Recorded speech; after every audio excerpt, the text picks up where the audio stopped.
అరే మీ పచ్చ పార్టీకి సభ్యత సంస్కారం ఉందా? అసలు చదువుతో సంస్కారం రావాలి. విదేశాల్లో ఉంటే సంప్రదాయం కట్టుబాటు అనేది ఒకటి ఉంటుంది. కానీ యాష్ అనే పచ్చ చొక్కాకి బుర్ర మోకాలిలో కాదు అరిపాదంలోకి జారిపోయింది.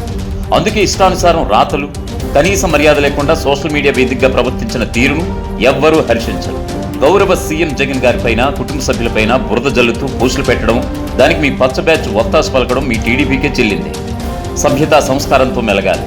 అయినా ఇవన్నీ మీకు పెద్ద మాటలు.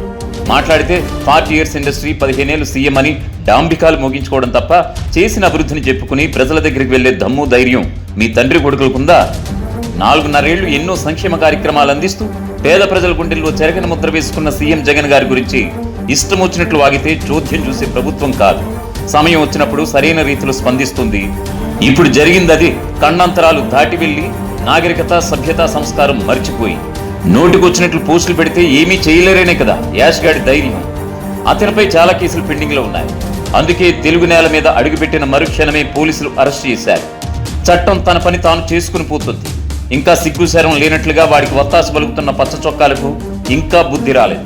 తల్లికి ఆరోగ్యం బాగోలేదని వచ్చిన యాష్ కు సీఎం గారిపైన, ఆయన ఫ్యామిలీ మెంబర్స్ పైన ఇష్టానుసారం పోస్టులు పెట్టినప్పుడు గుర్తుకు రాలేదా బంధాలు, బాంధవ్యాలు? చంద్రబాబు ఫ్యామిలీపై కామెంట్ చేస్తేనే మీడియా ముందు వెక్కి వెక్కి ఏడ్చిన సంగతి జనం మర్చిపోలేదు. మీ కుటుంబీకుల విషయంలో ఎవరైనా అలా మెసేజ్లు, పోస్టింగ్లు పెడితే మీరు అభినందిస్తూ దండాలు వేస్తారా, అరదండాలు వేస్తారా చెప్పండి. ఏం అందరి కుటుంబాలు అటువంటివి కాదా? వాళ్ళకు మనసు అనేది ఉంటుంది కదా. ఇప్పటికే గుప్పిడి సీట్లు ఇచ్చి మూలను కూర్చోబెట్టినా మీ పచ్చ పార్టీకి ఇంకా సిగ్గురాలేదు. వచ్చే ఎన్నికల్లో ఓడిపోయాక యాష్ గఢ్ లాంటి వాడితో అమెరికా వెళ్లి చంద్రబాబు, లోకేష్లు పబ్బుల్లో బికినీ డ్యాన్సులు వేసుకోవచ్చు. సిద్ధంగా ఉండండి.